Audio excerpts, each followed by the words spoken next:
The zero-sum affair, the architect of the heart, the scarred architect. The cold, sterile light of the surveillance room did nothing to soften the image of her father's face, pale and defeated, signing away the company. Anya Karski watched the archived footage for the 1000th time, her fingers tracing the jagged scar on her forearm. A physical memory of the night Victor Thorne didn't just seize her family's legacy, Karski dynamics, he incinerated it. Thorne was a corporate predator, a man who saw empires not as structures to build, but as prey to devour. He used perfectly legal, yet morally bankrupt tactics, predatory debt, manufactured volatility, and strategic psychological warfare to force the surrender. Her father, a man of profound integrity, had not survived the shame. Anya Karski died that night. The woman who remained was a ghost, meticulous and fueled by a singular, frigid purpose: revenge. She spent 3 years in the shadows. She didn't seek justice through the courts. Thorne was too insulated, too powerful. She sought annihilation. Her mind, once honed for structural engineering, was now dedicated to a different kind of architecture, the deconstruction of a human soul. Her plan was audacious, repellent, and perfect for the man she targeted. Thorne, mid-40s, handsome, ruthlessly intelligent, had one predictable weakness: a profound, almost pathological need for control and adoration. He collected beautiful, accomplished women, placing them in his golden cage until they chipped at his ego or demanded too much. He discarded them, never fearing their revenge because they always targeted his wallet or his reputation, not the source of his power. Anya would target his heart or the space where his heart should have been. She would not only pretend to love him, but allow him to believe he had finally found his equal. A woman, strong enough to challenge him, but devoted enough to stay. She would create Elena Vanya, a masterpiece of romantic manipulation. Elena Vanya was refined, elusive, and a celebrated independent gallery owner specializing in the rare and the impossible to acquire. Her backstory was airtight: orphaned wealth, an education in Vienna and Paris, and a deep intellectual passion for the architecture of art, a subtle nod to Anya's real expertise. She wore clothes that flattered without screaming for attention, and she cultivated an aura of controlled melancholy, a woman of depth who had known loss, which Thorne would mistakenly translate as shared psychological terrain.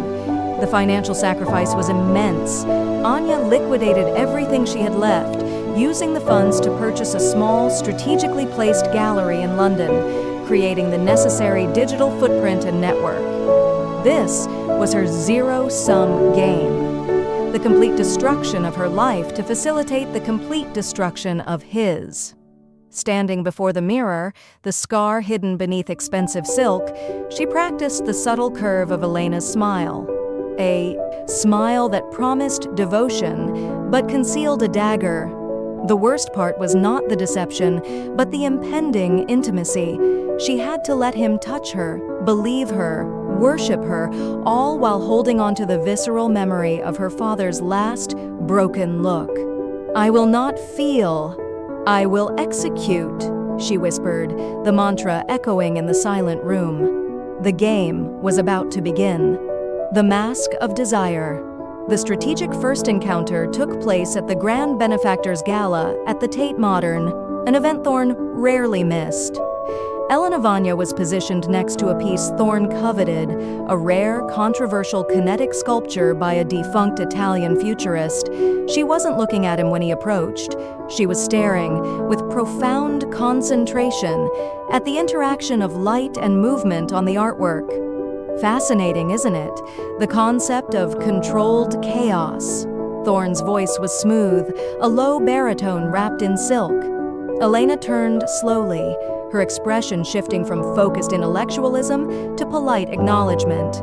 Her eyes, a carefully chosen, intense shade of blue, held his for a beat longer than necessary, neither intimidated nor overly eager.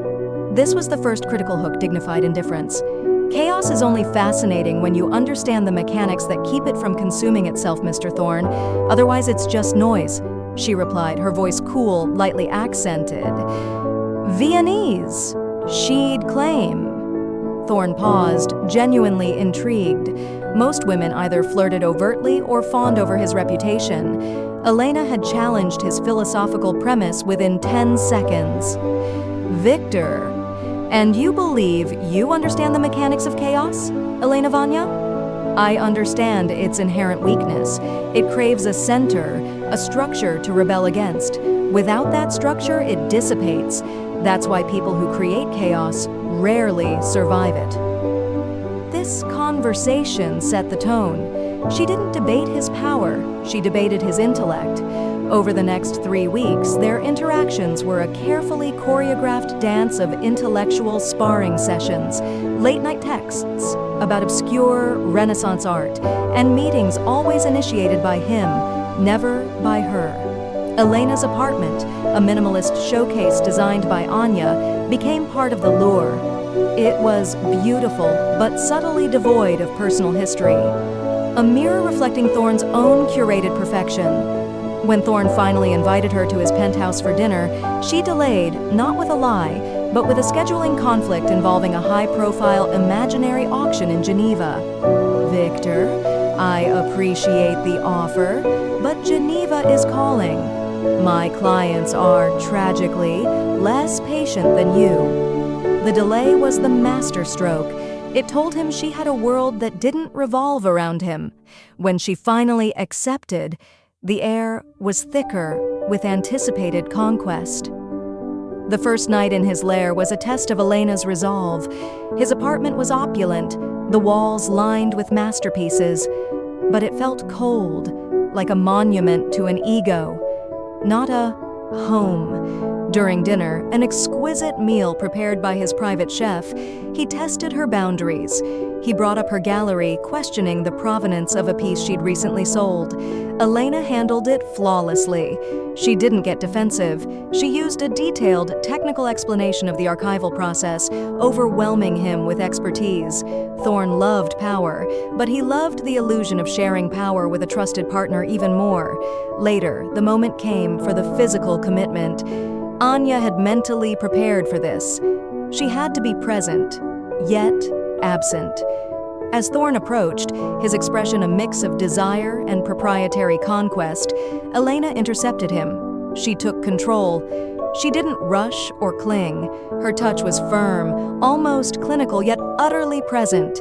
She kissed him with a passion that felt earned, a reward for his patience and their intellectual connection. She allowed the deception to consume her, using the heat of the moment, not as pleasure, but as a shield of pure sensory overload.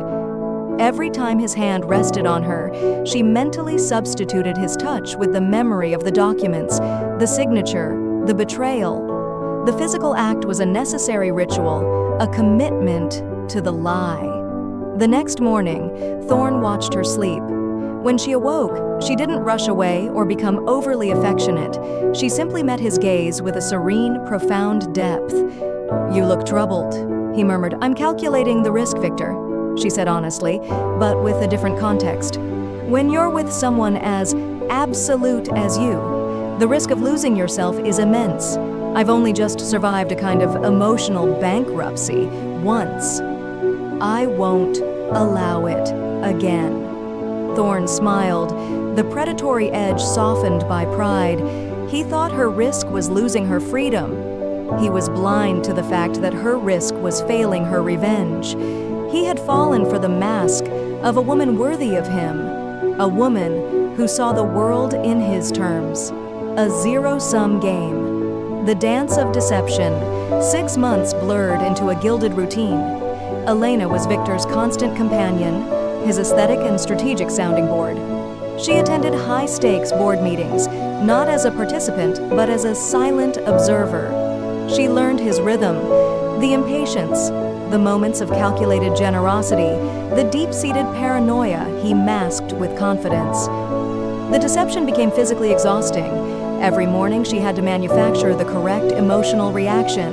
The possessive glance, the protective gesture, the low-key, knowing laugh that only a true partner would share. Her greatest challenge was Victor's increasing attachment. He was obsessed, not just with her beauty, but with her perceived strength. He saw Elena as the anchor to his own wild ambitions. He started sharing vulnerable details, veiled confessions of his ruthlessness, testing her reaction. One evening, over vintage Bordeaux, he recounted a ruthless maneuver that ruined a rival energy company, mentioning how the CEO was left with nothing. Elena's internal scream was deafening. That was my father's story. Instead of recoiling, she leaned forward, her eyes wide with a carefully constructed fascination. "And how do you sleep, Victor, knowing you hold the power of ruin?" He laughed, a rare, unguarded sound. "I sleep very well, my dear, because I am efficient. I don't see people, I see numbers. They fail the test of solvency, they are eliminated." "But I see the architecture," Elena murmured, reaching across the table to cover his hand. Her touch was intimate, but her grip was steady. It takes a certain kind of genius to dismantle a structure so completely. That's why you don't keep me around for my opinions on the market. You keep me because I appreciate the art of your destruction. He squeezed her hand back, his eyes shining with possessive affection. Exactly. You see the art. You are the only one who understands me, Elena. The first major slip. During a weekend retreat at his private, heavily secured estate in the Hamptons, Elena was searching his mahogany-paneled office while he was on a late-night call. Her target was the White Box, a biometric safe built into the floor, rumored to contain encrypted backups of his most sensitive documents, the original contracts and correspondences related to the Karski acquisition. She needed to scan the interior to begin designing a bypass sequence. She had only 3 minutes. She managed to use a specialized fiber optic probe and a thermal scanner, mapping the complex lock mechanism. But as she retracted the probe, Thorne entered the room abruptly. He wasn't looking for her. He was looking for his cufflink case. Elena's heart hammered against her ribs. She was kneeling by the desk, the fiber probe retracting into a tiny, velvet-lined box. "Elena, what are you doing down there?" His tone was neutral, but his eyes were sharp. She didn't panic. She didn't scramble.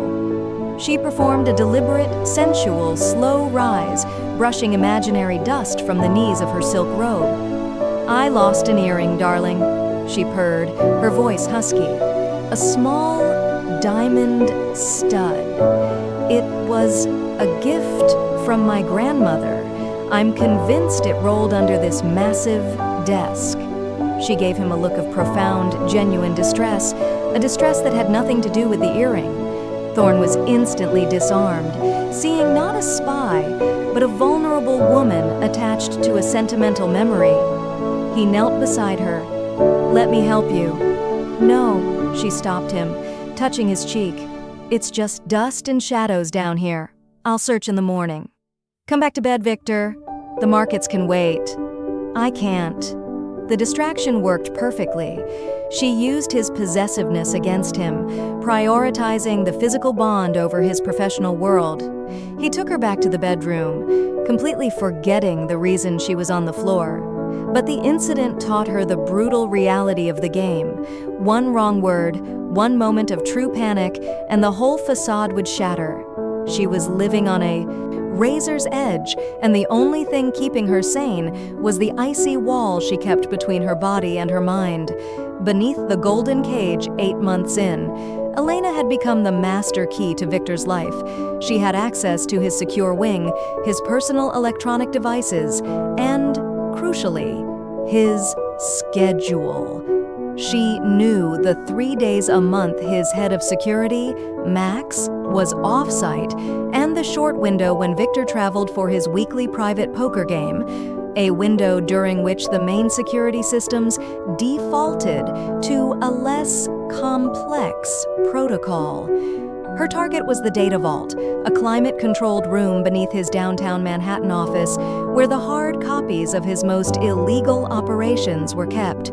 She needed to find the Zero Ledger, the original set of documents detailing his calculated financial fraud against Karski Dynamics.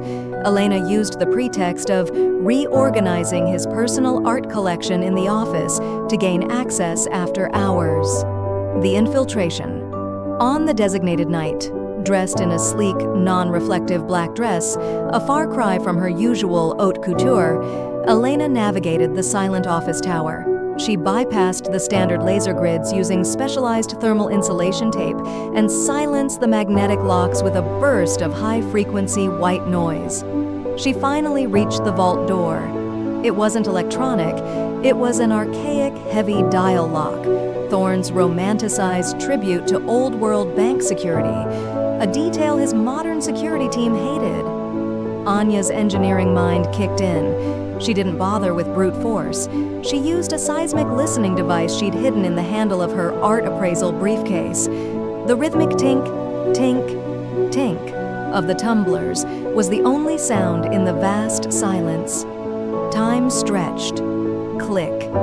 The vault door groaned open, releasing a blast of cold, stale air. Inside, the room was dimly lit, filled with heavy, unlabeled file cabinets. Elena worked with ruthless speed, guided by the structural analysis she'd performed months earlier. She didn't look for Karski documents first. She looked for the files Victor would prioritize: the Ghost Project, an untaxed offshore shell corporation used for liquidity, and the Ledger of Shadows, the detailed, non-digital accounting of his illicit revenue streams. She found the ledger in a heavy steel box, tucked beneath a stack of old, architectural blueprints. As she photographed every page using a custom, silent camera rig, she saw the cold, numerical proof of her family's ruin, the precise sequence of stock dumps, the predatory loan structures, the dates, the amounts. The sight didn't make her angry. It made her coldly satisfied. This was the fuel for her fire. The emotional cost. Just as she was finishing, a text message came in on her concealed burner phone. It was from Thorne. "Victor, miss you. Come back to the Hamptons now. I want to watch the sunrise with you. Come now." The message was a casual command, masked as affection. Elena felt a wave of crushing nausea. She was deep in the digital filth of his crimes, holding the evidence of his true nature, and he was sending her a message about sunrises. She replied instantly. "Elena, on the first available private jet, just tell me you missed my smile." The lie tasted like poison. She sealed the vault, reset the security, and rushed to the heliport. She arrived at dawn, looking suitably exhausted but radiant, rushing into his arms with a desperate, convincing kiss. "I drove the pilots insane to get back to you," she breathed, her voice thick with fake emotion. Thorne pulled her close, gazing out at the rising sun over the ocean. "I knew you would. You're mine, Elena. I need you here." She leaned her head against his chest, listening to the slow, steady beat of the man she was dedicated to destroying. "You need me because you need an echo of your own greatness. I will be your echo, Victor, until I shatter the whole room." The turning point. The discovery of the ledger in Part 4 gave Elena the what. Now she needed the how and when, the mechanism and timing for the annihilation. She knew the data alone wasn't enough. She needed the final, irrefutable act that would sever Thorne from his power base, his liquidity, and his legal shields simultaneously. Victor, sensing the increased intensity of their relationship, began testing her. His paranoia, always bubbling beneath the surface, grew sharp. The test of loyalty. The fake threat. Thorne revealed that a longtime associate, a man named Silas, was threatening to leak internal data on the Ghost Project unless Victor paid him a massive settlement. "Silas is a viper," Thorne hissed, walking through his heavily secured library, his face tight with stress. "He knows too much. Elena, I need you to handle this." "Me? Why me, Victor? I'm an art dealer, not an assassin," she said, feigning confusion. Because you're the only one I trust, he declared, his voice raw with need. You have the subtlety. I need you to meet him, negotiate the price, confirm the data he holds, and find a way to make the threat disappear. I need to know your loyalty is absolute. This was the perfect trap. If she failed, he'd know she was either incompetent or working against him. Elena knew Silas was a genuine threat, but the leak was a controlled exercise designed by Thorne to see how she reacted under pressure. She saw the opportunity. I will handle Silas, she said, her voice dropping to a serious, committed tone. But I won't just buy him off. I will eliminate the threat permanently. I want to watch him squirm, Victor. I want to prove to you that your enemy is my enemy. The meeting with Silas was held in a neutral, upscale restaurant, rife with security protocols. Elena arrived alone. She didn't negotiate. She performed. She played the role of the devoted, protective partner who was more dangerous than the man she loved. Silas, she began, not with a threat, but a statement of fact. Victor Thorne doesn't pay ransoms. He destroys those who demand them. I'm here because I want you to understand the physics of the situation. You possess data. Victor possesses the capacity for infinite, non-reversible annihilation. If you expose him, you expose yourself to a force that will zero out your existence. Not just your money, but your name, your past, your capacity to function. Silas, a career criminal, was expecting a lawyer or an armed enforcer. He was terrified by the beautiful woman who spoke of annihilation with such chilling calm. I offer you a single non-negotiable exit. Disappear, not just from Victor's sight, but from the network. Take a fraction of your wealth and go to ground. If you contact Victor again, I will personally ensure your death is not only final, but pointless. Elena stood up, leaving a burner phone on the table. You have 24 hours to contact my representative and accept. After that, the offer becomes annihilation. She returned to Thorne, exhausted but triumphant. She didn't tell him how she handled it. She let him find out. Silas is gone, she announced simply. He accepted a small settlement, signed a full non-disclosure, and took a flight to the furthest, most disconnected place I could find. He won't be a threat again. Thorne was ecstatic. He saw the cold efficiency he valued reflected in her. He grabbed her, pulling her close. You, my love, are magnificent. You are not a woman. You are an extension of my will. The test had worked. Her loyalty was cemented.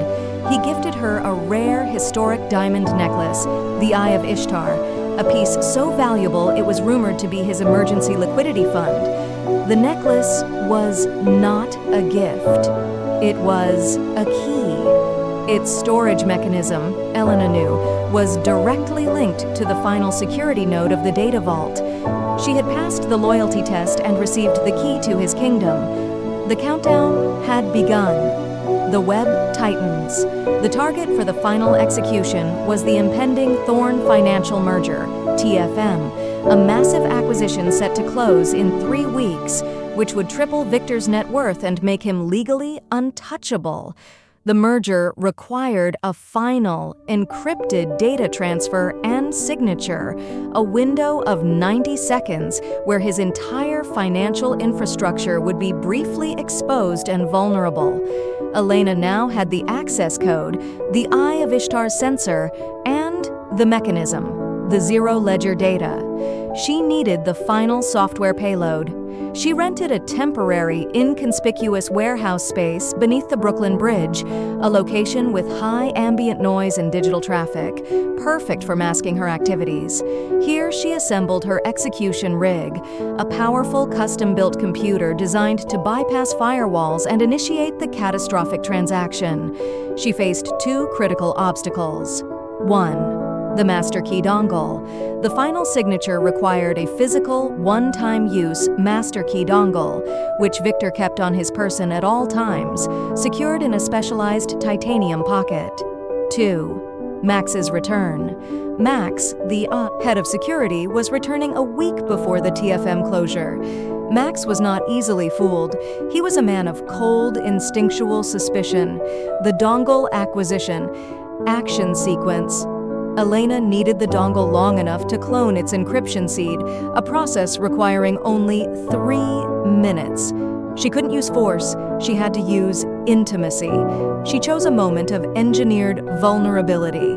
During a rare, quiet evening, she convinced Victor to drink an expensive vintage brandy with her, slowly inducing a deep, physical relaxation. The conversation was about their future, a performance of shared destiny she knew he desperately craved. "Victor," she murmured, resting her head on his shoulder, "I want to see the world with you. Not the boardrooms, the ruins, the wild places." "We will, my love. We will build our empire first," he replied, his voice heavy. When he was deeply asleep, Elena moved. Her hands were surgeon steady. She located the titanium pocket. It was secured with a magnetic strip to the inner lining of his suit jacket, hung meticulously on a stand. The strip was connected to a silent, pressure-sensitive alarm. She had designed a low-power, localized magnetic scrambler, disguised as a hair clip. She placed the clip over the pocket, neutralizing the sensor. She eased the dongle out. It was cold, heavy, and represented her father's salvation. 3 frantic minutes followed. She inserted the dongle into a hidden reader in her watch, rapidly cloning the unique seed. The internal clock on the device flashed a warning. System integrity compromised. She had only 20 seconds left before the dongle's internal anti-tamper protocol would trigger a full system lockout and alert Victor's command center. She replaced the dongle just as the anti-tamper message was flashing on her watch display. She removed the magnetic scrambler and collapsed back onto the bed. Pretending to be asleep, her breath ragged. Victor stirred slightly, pulling her closer. He mumbled her name, the sound of affection like a physical blow. Elena lay awake until dawn, the adrenaline slowly giving way to a bone-deep emotional exhaustion. She had successfully stolen the key to his kingdom, but the cost was nearly unbearable. The Max problem. Max returned and immediately noticed the shift in Victor. "He's too soft, sir," Max stated during a private meeting with Thorne. "Too dependent on her. She's a liability." Thorne dismissed him instantly. "Elena is my strength, Max. You are dismissed." But Max was a hunter. He began running silent background checks on Elena Vanya, looking for the cracks. Elena preempted him. She had embedded a digital canary trap in the elaborate fake history she'd designed. Max found the crack she planted, a brief, manufactured financial scandal involving her late uncle, hinting at a small, survivable financial crime years ago. When he presented the findings to Thorne, Max believed he was exposing Elena as flawed. Thorne reacted with possessive fury. "She came from an imperfect past, Max. She survived it. That makes her stronger. You see flaws, I see resilience. Leave her alone." Elena had successfully used a small, manufactured flaw to inoculate herself against a real investigation, turning Thorne's protectiveness into a weapon against his own security chief. The stage was set. The TFM closure was in 48 hours. The zenith of deception. The final act was timed to coincide with the TFM signing gala, a lavish, televised event celebrating the merger at Victor's flagship building, the Obsidian Tower. Elena's objective was to get Victor to execute the final, multi-billion-dollar transfer and sign the required legal documents, while simultaneously activating the annihilation payload and launching the public reflection protocol. The night of the revelation, Elena was radiant, wearing the Eye of Ishtar diamond necklace. She had never looked more like Thorne's devoted queen. The moment came at 10:30 p.m. Victor was led to a secure private office to finalize the transactions. Elena was at his side, holding the official signing pen, a massive, symbolic gesture of trust. "Just a few final strokes, my love, and we own the future," Victor whispered, his eyes gleaming with greedy anticipation. The transfer initiation sequence began on his secure terminal. Elena used the momentary distraction. She lightly pressed the hidden sensor in the necklace against the terminal's biometric security panel, the final access key. T-minus 60 seconds. Victor signed the legal document. His hand reached for the master key dongle to execute the final encrypted authorization. "Wait! Victor!" Elena said, her voice dropping to a seductive low tone. "There's one last detail." She held the signing pen with a peculiar, deliberate grip, the same grip Anya Karski had used on her drafting tools. She looked him directly in the eye, and for the first time in over a year, she allowed the mask to crack. The cold, calculated rage of Anya Karski surged to the surface. Victor saw it, a flicker of something alien, something terrifyingly familiar in her eyes. "What is this?" he demanded, snatching his hand back from the table. "It's a debt repayment, Victor," Elena said, her voice now hard and clear, stripped of the Viennese lilt. "Karski Dynamics, 3 years ago. You destroyed a family, Victor. You stole a legacy, and now I'm returning the favor."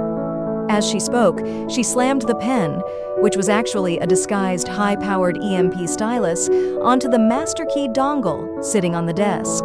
The dongle instantly short-circuited and burned out, triggering a catastrophic hardware failure. "You can't complete the transfer without that key, Victor," she said, rising slowly. "But I don't need the key to execute the other transfer." She hit the final key on the laptop she'd smuggled into the office. The zero-ledger payload launched. It wasn't just a financial drain, it was a surgical financial castration. The payload initiated a complete, irreversible transfer of all liquid assets associated with the Ghost Project and the Ledger of Shadows into an anonymously structured restitution trust, the Karski Foundation Reborn. Victor Thorne stared at the screen, his face draining of color as the transaction scrolled in green text, "Transfer complete. Net worth 0.0. You're not Elena," he choked out, his mind desperately trying to reconcile the elegant woman before him with the architect of his ruin. "No," she confirmed, placing the diamond necklace on the desk. "I'm Anya Karski, and you fell in love with a corpse." The confrontation and action. The rage that consumed Victor was primal. He lunged at her, a roaring animal. Elena was prepared. She sidestepped the attack, grabbing the heavy marble paperweight from the desk and smashing the secure terminal screen, preventing him from initiating a counter-security protocol. They struggled violently.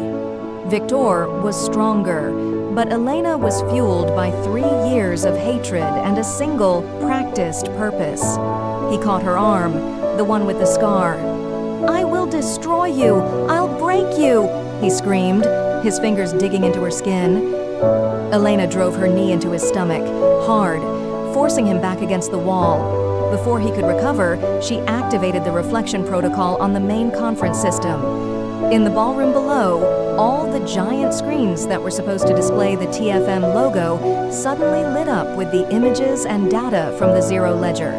Victor Thorne's confessions, the detailed fraud against Karski Dynamics, and the irrefutable evidence of his global market manipulation.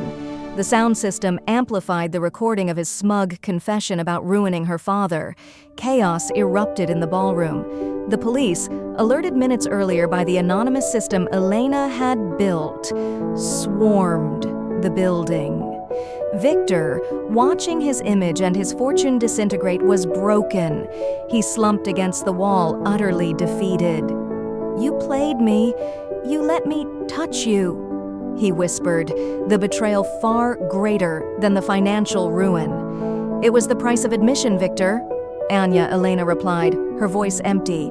"And tonight you paid the price of the cover charge." She walked to the door, leaving him to the sirens and the shame.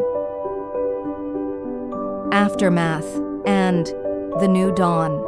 The following days were dominated by the spectacular downfall of Victor Thorne. The evidence from the Zero Ledger was irrefutable, the public broadcast undeniable. The Karski Foundation was revived instantly, making global headlines. Anya Karski, however, was not among the victors. She had won, but the victory was soaked in the bitter price of her performance. She drove out of the city, shedding the last vestiges of Elena Vanya. The beautiful clothes, the elegant apartment, the burner phones, all abandoned. She stopped at a remote, silent coastline, staring out at the turbulent gray ocean. She felt nothing, no euphoria, no relief, only a profound, echoing emptiness. The act of simulating love, of inviting intimacy from the man she hated, had done psychological damage. She had built a perfect cage for Victor, but she had lived in it too. Her mission was complete. Her father's company was redeemed. His name was cleared. But the woman who set out to achieve justice was forever changed. Anya did not return to architecture. She did not return to wealth. She took a modest sum from the restitution trust and moved to a small coastal town under a new, nondescript name, Clara. She took a job working with her hands, restoring old maritime maps and charts, a slow, meticulous task focused on historical truth and accurate navigation. She learned to appreciate the simple structure of waves and the honest resistance of canvas. The psychological scars ran deep. She found she could no longer tolerate casual touch or spontaneous affection. The memory of Victor's kisses, now tainted by the knowledge of her cold strategy, occasionally surfaced like bile. One rainy afternoon, as she worked on an 18th century map of the North Atlantic, a local fisherman, a quiet man named Elias, entered her small workshop. He didn't flirt or talk about his wealth. He simply admired the precision of her work. "You have very steady hands," he observed, pointing to a tiny, intricate line she had redrawn, the kind of hands that respect boundaries. Anya, now Clara, looked up at him. She saw no ownership, no predatory glint, only genuine appreciation for the craft. She managed a small, genuine smile, the first true smile in 3 years. "Boundaries," she repeated softly. "They are the only thing that keeps the chaos out." She was still wary, still calculating. But for the first time, she wasn't calculating an attack. She was calculating the possibility of safety. The zero-sum affair was over. The architect of the heart had dismantled her enemy, and now, perhaps, she could begin the terrifying, difficult work of rebuilding herself. The revenge was sweet, but the slow, quiet process of rediscovering genuine love, or even genuine peace, was the next, most challenging architecture project of her life.